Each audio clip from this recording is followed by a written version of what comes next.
wabarakatuh. Perkenalkan, nama saya Muhammad Vindi Rain Firdaus, NIM 190201048 dari kelas T3C jurusan D3 Teknik Elektronika. Berasal dari Politeknik Negeri Cilacap. Di sini saya akan melakukan presentasi guna memenuhi tugas manajemen industri, yaitu presentasi sistem pengambilan keputusan. Assalamualaikum warahmatullahi wabarakatuh. Di sini saya akan presentasi sistem pengambilan keputusan pada tugas manajemen industri. Sistem pengambilan keputusan, definisinya yaitu rangkaian tindakan yang perlu diikuti dalam memecahkan masalah untuk menghindari atau mengurangi dampak negatif atau untuk memanfaatkan kesempatan. Pengambilan keputusan pada dasarnya adalah upaya memilih alternatif yang terbaik dari serangkaian alternatif yang ada. Ada dua tipe keputusan, yaitu yang pertama keputusan terprogram. Keputusan yang terprogram ditujukan untuk memecahkan masalah yang rutin. Contohnya, keputusan terhadap menentukan harga produk atau misalnya harga produk pada suatu barang di perusahaan. Dua, keputusan yang tidak terprogram. Keputusan tidak terprogram ditujukan untuk memecahkan masalah yang tidak muncul. Contohnya, keputusan menyangkut masalah baru yang belum pernah dialami oleh perusahaan sebelumnya. Masalah dan kesempatan. Masalah sering didefinisikan sebagai penyimpangan dari hasil yang diharapkan. Kesempatan sering didefinisikan sebagai suatu kondisi di mana kondisi tersebut memberikan kesempatan bagi organisasi untuk memanfaatkan kondisi tersebut agar diperoleh hasil yang melebihi dari yang diharapkan. Ditinjau dari asalnya, masalah dapat ditimbulkan dari beberapa sumber. Yang pertama, permasalahan dari diri sendiri, yaitu suatu masalah timbul karena akibat dari keadaan yang tidak tepat terjadi pada individu pelaku kegiatan tersebut. Faktor penyebab utamanya yaitu biasanya human error, manusianya sendiri, sehingga membuat manusia sendiri menjadi lebih berhati-hati. Kedua, permasalahan dari lingkungan. Permasalahan yang timbul akibat dari lingkungan yang keadaannya tidak sesuai atau tidak memenuhi faktor yang ada. Tiga, permasalahan dari proses atau teknik. Masalah yang timbul sebagai akibat kesalahan atau tidak kesesuaian suatu proses yang ada. Resiko. Dalam proses pengambilan keputusan secara ilmiah harus dilakukan dengan langkah-langkah yang logis dalam pertimbangan membuatkan keputusan. Risiko yang akan muncul berkaitan dengan keputusan harus dipertimbangkan untung dan ruginya. Kondisi ketidakpastian di masa mendatang juga perlu diestimasi atau dihitung berdasarkan tren atau pola kejadian di masa yang akan mendatang. Pendekatan rasional dalam sistem pengambilan keputusan.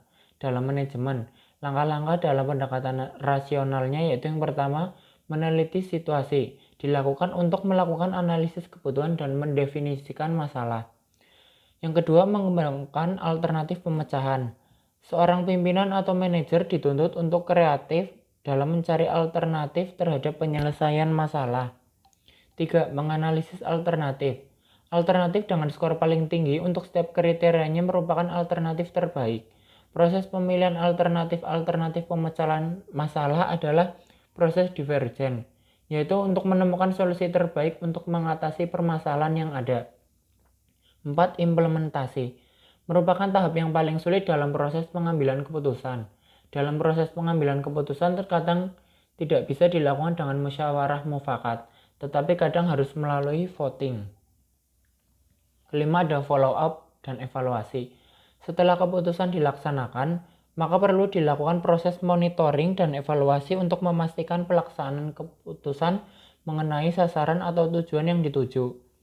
Implementasi keputusan yang tidak memberikan hasil sebagaimana yang diharapkan, maka harus segera dilakukan perbaikan secara berkelanjutan. Efektivitas pengambilan keputusan.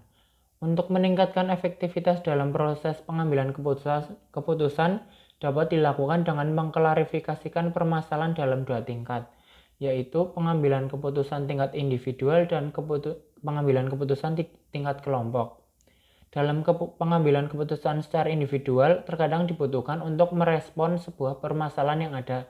Contohnya, manajer harus dapat membuat keputusan baik secara individu maupun kelompok. Permasalahan yang mendesak dan tidak mungkin diambil secara kelompok dapat dilakukan oleh manajer dengan mempertimbangkan risiko yang terkecil. Dan pada pengambilan keputusan tingkat kelompok, pada umumnya untuk penyelesaian masalah yang krusial dan berdampak pada jangka panjang, maka pengambilan keputusan dilakukan secara kelompok.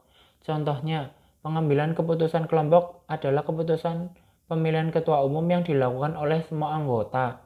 Kemudian ada rapat paripurna anggota DPR untuk memutuskan pembangunan gedung baru DPR. Cara pengambilan keputusan secara kelompok dapat dilakukan dengan berikut.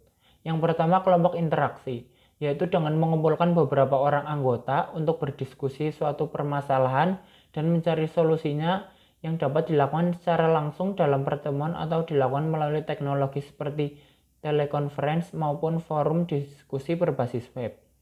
Kemudian yang kedua ada kelompok Delphi, yaitu komunikasi melalui beberapa kuesioner yang tertuang dalam tulisan. Objek dari metode ini adalah untuk memperoleh konsensus yang paling reliable dari sebuah grup ahli. Teknik ini diterapkan di berbagai bidang, misalnya untuk teknologi peramalan, analisis kebijakan publik, inovasi pendidikan, program perencanaan, dan lain-lain. Yang ketiga ada kelompok nominal, yaitu suatu teknik untuk mengambil keputusan dengan menyertakan peran serta dari anggota kelompok organisasi. Teknik ini lebih menekankan pada pengumpulan pandangan dan penilaian personal dalam suasana ketidakpastian, ketidaksepakatan pada inti persoalan, kemudian mencari jalan keluar yang terbaik. Teknik pengambilan keputusan dengan kelompok nominal memiliki 3 elemen penting yang harus diperhatikan, yaitu yang pertama, hanya ada satu pertanyaan yang sudah dipikirkan matang dan dirumuskan. Yang kedua, terdapat orang dengan tugas khusus dan ahli dalam masalah yang akan didiskusikan. Yang ketiga, pemimpin kelompok yang bisa memimpin, yaitu tugas pemimpin kelompok hanya menjadi fasilitator dan tidak mempengaruhi berlangsungnya persidangan seperti mengusulkan suatu rekomendasi. Terima kasih. Sekian yang dapat saya sampaikan, kurang lebihnya mohon maaf. Wassalamualaikum warahmatullahi wabarakatuh.